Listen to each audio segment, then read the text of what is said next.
Hi guys, it's Tabitha. I'm going to give you a look at how these 522 refill bottles work with my EcoTank printer.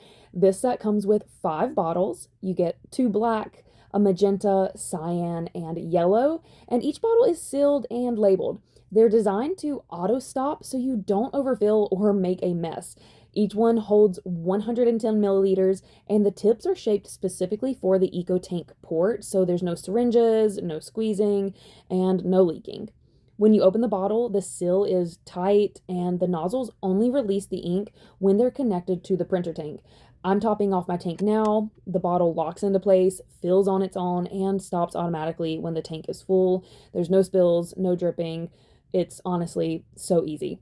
So just to show you the seal, here's the bottle closed and being shaken. You can see there's no leaking. And after refilling, I printed a quick test page so you can see the colors. They came out sharp, bright, and consistent.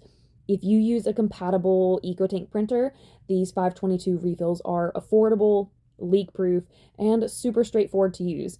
The auto stop bottles make the whole process mess-free, and the print quality looks great.